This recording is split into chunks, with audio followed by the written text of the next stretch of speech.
بعض اوقات film industry میں انبیاء کرام علیہ السلام ان کی زندگی اور کے حالات پر بھی فلمیں بنائی جاتی ہیں، اسی طرح صحابہ کرام علیہ مردوان کے کوئی ایسے واقعات، تو یہ کیسا عمل ہے کہ اس کے اندر بطور خاص کسی نبی کے کردار میں، یعنی ان کے جو بھی واقعات ہوئے تھے اب کسی کو وہ نام دے دیا، اسی طرح صحابہ کرام علیہ مردوان کے نام سے افراد جو ہے وہ اس میں اپنا کردار ادا کر دیں، تو یہ عمل کیسا ہے، شرعاً کیا کہتے ہیں؟ اس کی بالکل بھی شرعاً اجازت نہیں ہے، شرعاً یہ ناجائز و ممنوع ہے، اور اس میں بہت ساری قباحتیں، بہت ساری خرابیاں یہ موجود ہیں۔ اولاً تو یہ دیکھیں کہ جب بھی فلم جو ہوتی ہے، یہ ڈرامہ جو ہوتا ہے وہ فلم و ڈرامہ ہی ہوتا ہے، صحیح، اس میں حقیقت پر مبنی باتیں یہ عمومی طور پہ بہت قلیل ہوتی ہیں، اکثر چیزیں اس میں وہ چیزیں ہوتی ہیں کہ جو اس سے تعلق ہی نہیں رکھتی، تو جھوٹ ان کی طرف منسوب کر دیا جاتا ہے، جھوٹ باتیں اس کے اندر شامل کر دی جاتی ہیں۔ یہ ہر تاریخ پڑھنے والا اور ہر علم رکھنے والا بخوبی اس کو اچھی طریقے سے جانتا ہے کہ صرف فلم یا ڈرامہ نہیں بلکہ اس موضوع پر لکھی گئی کتابیں بھی جو ہوتی ہیں اس میں جھوٹ شامل ہوتا ہی ہے۔ نمبر ایک یہ۔ نمبر دو، ظاہر ہے کہ جب فلم بنے گی، ڈرامہ بنے گا تو اس کے اندر میوزک نہ ہو ایسا نہیں ہوگا، میوزک اس کے اندر ہوگا، موسیقی اس کے اندر ہوگی، اور وہ ناجائز و حرام امور کے اوپر مبنی ہوگی، تو اس وجہ سے بھی اس کی حرمت بالکل واضح ہے ہمارے سامنے۔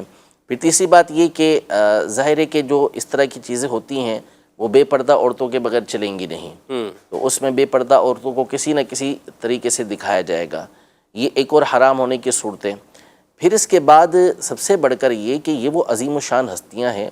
وہ جلیل القدر ہستیاں ہیں کہ جن کا مقام و مرتبہ اللہ تبارک و تعالی نے قرآن مجید فرقان حمید میں بیان کیا ہے، نبی پاک صلی اللہ علیہ وسلم نے ان کی شان و عظمت کو بیان کیا ہے۔ اب ان کے کریکٹر کو نبھانے کے لیے اور اس کی ایکٹنگ کرنے کے لیے ایک ایسا شخص آتا ہے جس کی عیاشیاں اور جس کی بدکاریاں اور جس کی طرح طرح کی خرافات جو ہیں وہ سب کو معلوم ہوتی ہیں، اور وہی نعوذ باللہ ثم نعوذ باللہ ایک نبی کا جو ہے وہ کردار ادا کر رہا ہوتا ہے، تو یہ ایک اور خرابی اس کے اندر آ رہی ہوتی ہے۔ پھر اس کی ظاہری صورت بھی اتنی وہ ہوتی ہے کہ معاذ اللہ، یعنی لوگوں کے ذہنوں میں یہ جائے گا کہ یہ صحابی کی بھی کیفیت یہ تھی۔ تو یہ ساری چیزیں اور اس طرح کی اور بہت ساری قباحتیں ہم غور کرتے چلے جائیں گے تو اس کے اندر نکلیں گی، تو ہرگز اس کی اجازت نہیں ہے،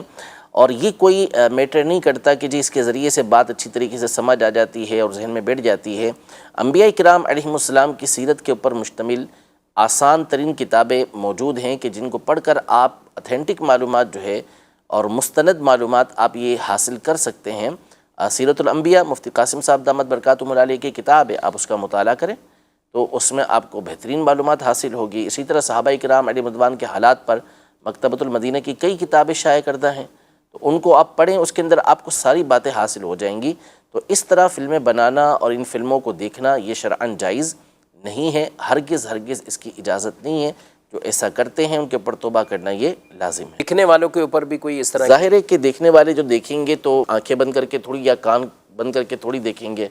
ظاہر ہے انہوں نے دیکھنا ہے تو جو چیزیں اس کے اندر آئیں گی وہ ساری کی ساری چیزیں یہ دیکھیں گے۔ غلط چیز ہے تو غلط چیز کو دیکھنے کی بھی شرعاً اجازت نہیں ہوتی۔ یعنی بعض اوقات یہ دیکھنے والے یہ مائنڈ بنا لیتے ہیں کہ ہم اس کے ذریعے سے یہ سیرت کے پہلو سیکھ رہے ہیں، اس کے ذریعے سے ہم یہ واقعات تک پہنچ رہے ہیں اور یہ ہمیں معلومات حاصل ہو رہی ہے، یہ نہیں جانتے کہ ان کے خود بھی اور ان کے بچے بھی جو ایک صحابہ یا انبیاء کے بارے میں جو کریکٹر دیکھ رہے ہیں تو ان کے ذہنوں میں کیا کیا سوالات پیدا ہو رہے ہیں، پیدا ہوں گے، اور ایک برا جو ہے وہ تصور ان کا وہ جو خلاف واقع ہے،